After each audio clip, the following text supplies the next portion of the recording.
Okay, so you graduate from the police academy, and then you get assigned to the 75th precinct in East New York. Yes, not immediately, but eventually, yes. Eventually, Right. okay. And East New York at the time had the highest murder rate in the country. Correct. And right around that time, crack was hitting New York as well. Yes, about a year and a half, 2 years into my hitting the street, I wanna say 1984, 5, that period there, crack showed up, yeah. So explain to me what it was like to be a cop, not from this area at all. You're from Long Right, Island. So now you're being thrown into East New York right, with a bunch of people that you didn't grow up around. right, Uh, with a high murder rate, high crime rate, crack cocaine going insane. right. How are you dealing with this mentally? So part of it is like, so it's like, I would analyze it, use an analogy, like a soldier. He comes out of training, he gets put into Iraq, and it's a shock, right? So it's not like you don't go from the police academy and then go over to Martha's Vineyard, and walk people across the street, make sure the baby's carriage is safe. You go from being in the police academy to essentially a war zone, right? So even if you were a local guy, you living on a different side of it is way different than being the guy that has to respond to the type of things that you're seeing, right? So being a guy from Long Island, and I wouldn't say I was sheltered, because when you grow up with 7 kids, you're going to see a lot of shit anyway, right? And plus, we all played sports, we were all active, we had our fights, we did our things, we grew up, So, but we didn't see murders around the corner every day, which a guy from the hood might have seen. But the reality is, responding to a murder and seeing a murder is 2 different things. And so when I became a cop in the 7-5, it was like this, okay? And I use this analogy too. It's like when my dad threw me in the bay, right, to teach me how to swim.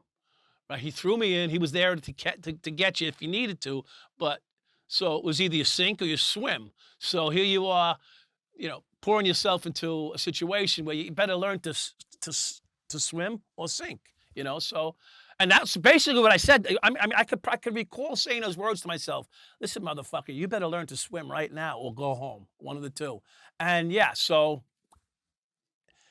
learning by fire. Does that make sense? So yeah, so Yeah. that's life. Okay, so you joined the police to be a good cop. It wasn't like you're already a criminal and the plan was to go in there and continue to be a criminal Correct. behind the badge. You're Right. coming in with good intentions. Your dad's a firefighter. A hero. You have, yeah, he's a hero. You have the best intentions coming in. But then at one point, while working in the 75th precinct, you pulled over a guy and there was a stack of money in his car. In his fanny pouch. Talk- In his fanny pouch. His fanny pouch. Talk about what happened next. So, like, there's a sequence of things that happened prior, okay? And oftentimes I leave them out, and I don't know what kind of detail we can get into here, but Right. the reality is I make a car stop on Jamaica Avenue by Eldritch Lane in Jamaica Avenue, and it's under the L. And long story short, I make this car stop for insignificant, but a stop sign, whatever it was. And I'm going to issue this guy a summons because he's a prick, not because I want to, because I never gave a summons to anybody unless they asked me for one, if you know what I mean. Like, if they said, listen, I'm sorry, I usually give them their shit back and let them go. But this guy was a little bit of a prick. And so he was getting a summons or 2, whatever I could give him. And in the meantime, I get a patrol car pulls up behind me and like hits their horn. And I'm like, what the fuck? Oh, thanks. Like, I got backup for whatever reason. I don't know. I'm getting the summons out. It turned out they were so pissed off. They did a car stop on me while I was stopping the people, doing a car stop on the guys in front of me. And the reason was because I made a car stop in their sector.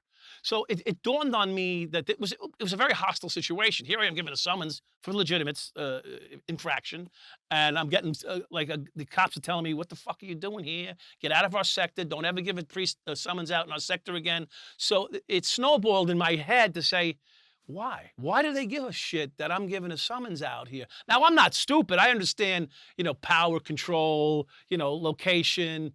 This is mine, but to be that vehement. It said to me, there's a reason behind all this. Don't go to our fucking restaurants. Don't go to our locations. So it was almost like I was taking something from them.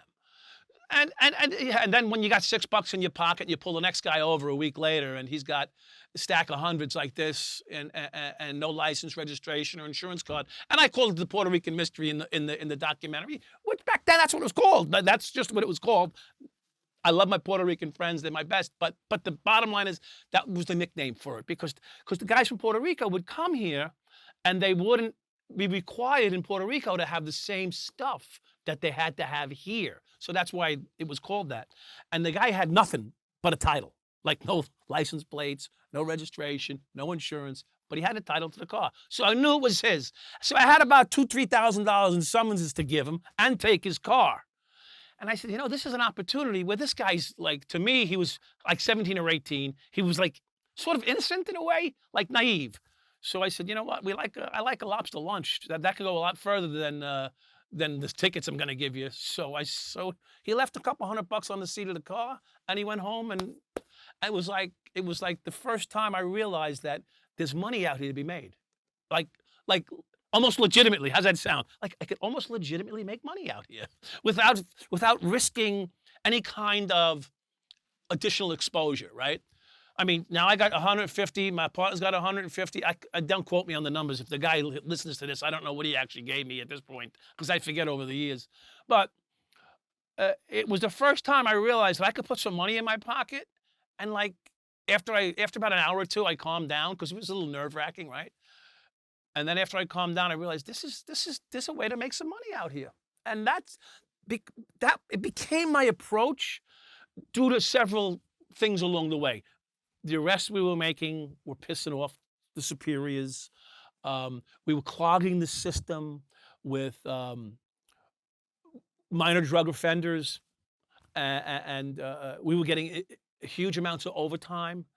And so, like, we were paying our own salaries, doubling our salaries by getting overtime, and the city had to pay for one way or the other. They were paying a lot of money, so they made it difficult, and and and and encouraged officers not to make the minor drug offense arrests.